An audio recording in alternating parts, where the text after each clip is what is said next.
Terima kasih sudah mengeklik video ini. Semoga video ini dapat menghibur Anda. Kali ini saya akan merangkum film The Spy episode ketiga sampai episode kelima. Dan film ini berdasarkan true story. Kalau tidak percaya, silahkan buka di Google dan ketik Eli Cohen. Oke, lanjut aja.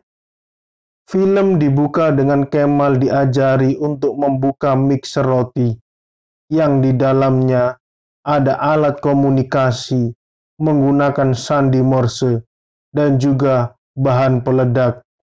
Ada juga obat untuk bunuh diri jika Kemal berada di posisi terancam.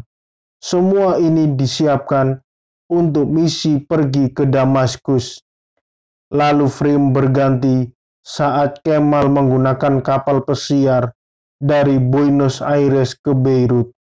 Lalu di kapal ini, Kemal bertemu dengan Syekh Majid Al-Arad. Dia adalah seorang tuan tanah dan menikah dengan istri Yahudi di Suriah. Lalu frame berganti saat Kemal sedang makan malam. Dia memilih tempat yang dekat dengan Syekh Majid. Lalu Kemal memesan minuman yang paling mahal di kapal. Setelah minuman itu datang, Kemal mencoba berbicara dengan Syekh Majid. Lalu mereka berdua mulai membahas soal bisnis. Lalu Kemal bertanya soal Ba'ath. Syekh Majid tiba-tiba marah dan meninggalkan meja makan. Jadi, Ba'ath adalah partai politik yang akan terjawab di episode berikutnya. Saat malam hari, karena merasa bersalah, lalu Kemal mencoba berbicara dengan Syekh Majid. Tapi karena terlalu larut malam, Syekh Majid menolaknya.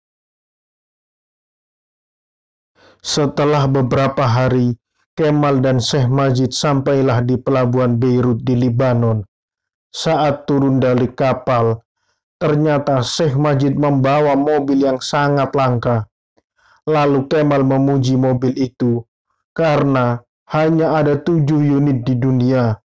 Saat Kemal akan pergi, tiba-tiba Syekh Majid menawarkan tumpangan buat Kemal perjalanan dari Beirut menuju Damaskus, Suriah. Lalu mereka berdua pergi menuju Damaskus. Setelah beberapa jam kemudian, sampailah mereka di pos perbatasan. Lalu Kemal memberikan surat rekomendasi dari Jenderal Al-Hafez. Saat itu Kemal dan Syekh Majid diminta untuk masuk ke kantor perbatasan untuk minum kopi. Tapi raut wajah Kemal terlihat gugup saat bagasi mulai diperiksa. Setelah itu, Kemal meminta izin ke toilet. Lalu Kemal mencoba memberikan jam tangan untuk petugas. Setelah diterima, tapi kopernya tetap diperiksa. Lalu Kemal beralasan kalau di dalam kopernya ada gambar dewasa. Lalu petugas itu mengembalikan koper ke dalam bagasi mobil. Setelah masuk ke dalam mobil, Syekh Majid gantian bertanya, "Apa yang ada di dalam koper Kemal?" Lalu dia menjawab, "Gambar dewasa." Sambil tertawa, mereka meninggalkan pos perbatasan itu. Setelah sampai di Damaskus, Kemal mulai melihat-lihat apartemen yang akan dia tempati. Lalu saat melihat keluar, Kemal bertanya, "Itu gedung apa?" kepada pemilik apartemen. Lalu pemilik menjawab, "Itu adalah kantor militer." Lalu Kemal meminta pindah ke apartemen yang lebih dekat dengan kantor militer itu. Setelah pindah, Kemal berkeliling ke seluruh ruangan apartemen. Saat makan malam, Kemal teringat dengan istrinya. Lalu Kemal mencoba berkomunikasi dengan sandi Morse. Dia memberikan informasi ke kantor Mozart. Lalu frame berpindah ke Dan Velek dan Jacob. Setelah membaca kabar dari Kemal yang menyampaikan bahwa dia mendapatkan apartemen di seberang kantor militer, dan berita itu cukup membuat Jacob senang. Lalu frame berganti keesokan harinya. Kemal berjalan-jalan ke salah satu pasar untuk membeli koran dan juga mencari furnitur untuk usahanya selama di Damaskus. Setelah Kemal mendapatkan tempat yang cocok, dia langsung masuk ke tempat produksi furnitur. Lalu Kemal membeli semuanya. Setelah itu, Kemal mulai membuka kantor ekspor-impornya di Damaskus. Dan setiap hari, Kemal berjalan-jalan untuk membeli koran dan berbelanja barang. Saat di malam hari, dia membungkus semua furnitur dengan koran yang memuat berita penting. Setelah di-packing, barang-barang itu dikirim dan koran-koran itu dilaporkan ke kantor Mozart sebagai bahan informasi. Lalu Kemal juga membeli Gucci dan diisi dengan koran, hingga membuat kantor Mozart penuh dengan koran dan informasi dari Kemal. Lalu Dan Velek bercerita ke Maya bahwa dulu ada agen yang berumur 19 tahun tertangkap oleh pihak Suriah. Lalu agen itu disiksa oleh tentara dan masyarakat. Karena itu, Jacob merasa bersalah dan Jacob mengkhawatirkan Kemal. Lalu film berjalan 4 bulan berikutnya. Saat itu, Kemal akan dikenalkan dengan salah satu anak dari rekan bisnisnya. Lalu Syekh Majid dan rekannya mulai membicarakan bisnis. Ternyata di tempat itu juga ada Ma'azi. Setelah pembicaraan bisnis selesai, Kemal mulai mendekati Ma'azi. Karena Ma'azi orang yang jahil, dia menggoda pelayan yang mirip artis Jean Paul Belmondo. Dan Ma'azi mulai mengerjai pelayan itu. Karena pertemuan itu, mereka mulai meminum vodka hingga mabuk. Lalu Kemal mengajak Ma'azi untuk menginap di apartemennya. Saat Kemal akan membuatkan kopi, ternyata Ma'azi sudah tertidur di sofa. Saat di pagi hari, Ma'azi mulai mengerjai Kemal yang baru bangun tidur. Ma'azi pura-pura lupa ingatan dan menodongkan pistol. Setelah itu, Kemal mengusir Ma'azi. Tapi semua itu hanya bercanda. Setelah beberapa hari kemudian, terlihat Kemal dan Ma'azi menjadi teman yang dekat. Kemal melakukan ini karena Ma'azi adalah salah satu keponakan dari Jenderal Suriah. Walaupun di tengah canda tawa, tapi di dalam hati Kemal, dia rindu dengan Nadia. Lalu film berakhir dan berlanjut ke episode yang keempat, berjudul Pasangan Aneh. Film dimulai pada tanggal 12 Desember 1962. Saat di pagi hari, terdengar suara gemuruh dari luar. Lalu Kemal mendengarkan radio yang mengabarkan kemenangan Suriah pada pertempuran dengan Israel. Lalu Kemal mengikuti aksi demo yang memperlihatkan tentara berseragam Israel yang sudah meninggal dan dipajang di alun-alun kota. Saat akan kembali, Kemal bertemu dengan Ahmad Suwidani. Dia adalah pengawal pribadi dari Jenderal Al-Hafez saat di Buenos Aires. Lalu frame berganti. Beberapa jam setelah demo, terlihat Ma'azi dan Syekh Majid berada di apartemen. Lalu Ma'azi menyampaikan kalau tentara Israel yang ada di alun-alun kota saat demonstrasi terjadi itu adalah tentara Suriah yang menggunakan seragam tentara Israel. Lalu Ma'azi bercerita, sebenarnya pasukan Suriah yang kalah, tapi aksi demo itu hanyalah propaganda. Karena Kemal tidak percaya dengan cerita Ma'azi, lalu Ma'azi menawarkan Kemal untuk melihat perbatasan yang menjadi medan perang. Lalu frame berganti dengan Dan Velek dan Maya yang membahas Kemal yang mempunyai koneksi ke Ma'azi dan membahas proyek rahasia Suriah yaitu Shalal. Lalu frame berpindah ke Nadia yang terlihat sibuk dengan kedua anaknya. Yang satu dititipkan dan yang satu lagi dibawa bekerja. Karena terlalu sibuk, Nadia ketinggalan bus hingga membuat Nadia terlambat ke kantor.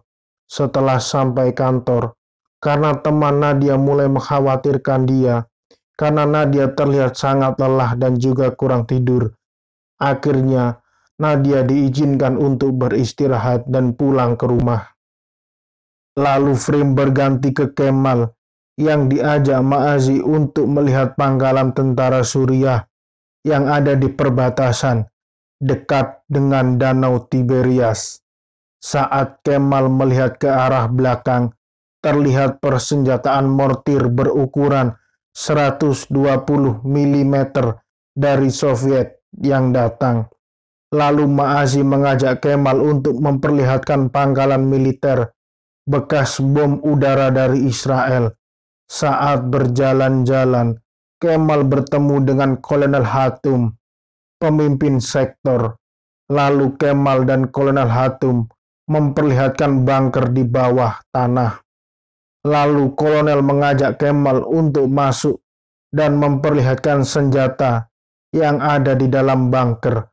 Setelah itu, Kemal ditantang Kolonel Hatum untuk mencoba menembak warga sipil dengan senjata serbu yang ada di situ.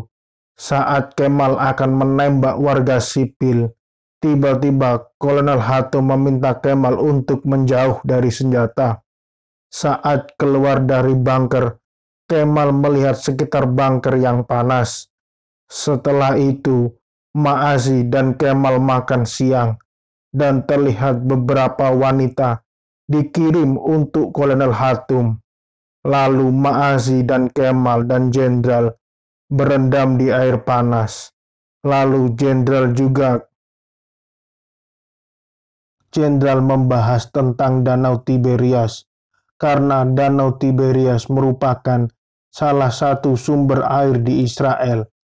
Beberapa jam kemudian, saat di malam hari, Kemal mulai mencari informasi dari salah satu ruangan. Lalu, Kemal memfoto dokumen dan juga berkas penting.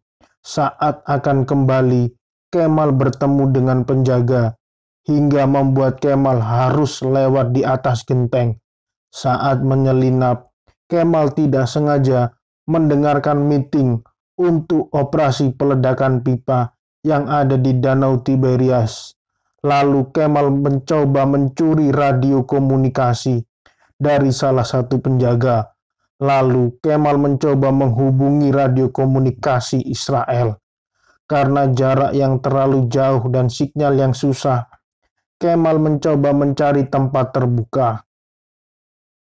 Saat mencoba berkomunikasi, tiba-tiba truk tentara Suriah datang.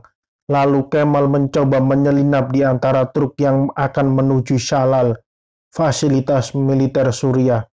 Ketika akan berkomunikasi, tiba-tiba ada penjaga yang mendengar suara radio, membuat Kemal dikejar oleh para penjaga. Lalu Kemal berlari menuju hutan. Untung saat itu Kemal terjatuh hingga membuat dia lolos dari pengejaran. Saat tiba di perbatasan, Kemal bertemu dengan salah satu petani. Lalu Kemal menyampaikan berita itu ke petani Israel. Setelah itu, petani itu menyampaikan kabar pengeboman ke pos perbatasan Israel. Saat sampai di kamar, ternyata ada Ma'azi yang menunggu Kemal. Lalu, ada penjaga yang mengetuk pintu dan menyampaikan ada mata-mata. Semua disuruh berada di kamar. Saat akan keluar, Ma'azi bertanya tentang luka di kaki Kemal. Lalu Kemal menjawab, luka ini sudah lama terbuka. Lalu Ma'azi meninggalkan Kemal. Lalu frame berganti saat dan Velek dan Nadia berada di dalam mobil. karena Nadia terlihat sangat lelah. Lalu Dan Velek mengajak Nadia untuk makan siang. Setelah itu, mereka berdua menuju ke rumah Nadia. Lalu Dan Velek menjaga anak-anak Nadia. Keesokan harinya, saat bangun di pagi hari, Dan Velek sudah menyiapkan sarapan dan kopi, membuat Nadia curiga. Lalu dia bertanya, berapa jumlah anak buah Dan Velek? Dan Nadia bertanya, apakah semua diperlakukan seperti ini? Lalu Nadia mengusir Dan Velek, dan Nadia juga meminta agar Kemal bisa pulang dari luar negeri. Lalu frame berganti dengan Kemal dan Ma'azim menaiki mobil. Lalu Kemal berkata, dia akan mengirimkan hadiah untuk para tentara di perbatasan. Lalu, setelah sampai di apartemen, semua dilaporkan ke kantor pusat Mozart, dan Jacob membaca informasi dari Kemal, karena Kemal meminta 600.000 pon Suriah untuk membeli pohon. Saat berkomunikasi, tiba-tiba Suidani berkunjung ke apartemen Kemal. Saat masuk ke apartemen, Suidani hanya meminta air putih kepada Kemal, dan Suidani mencoba melihat meja kerja Kemal. Lalu, Suidani mengajak Kemal untuk naik ke mobil, tapi harus menggunakan penutup wajah. Setelah sampai di suatu tempat, dia bertemu dengan Michael Alflag, penulis buku The Battle for One Destiny, pemimpin gerakan Ba'ath. Lalu, Jenderal Al-Hafez juga datang, dan Jenderal meminta bantuan Kemal untuk mengadakan pesta yang akan dihadiri oleh pejabat dan kabinet pemerintah Suriah. Lalu frame berganti pada Dan Velek dan juga Maya sedang menaiki mobil jeep di perbatasan. Setelah Dan Velek melihat bahwa ada penanaman pohon di atas bunker Suriah.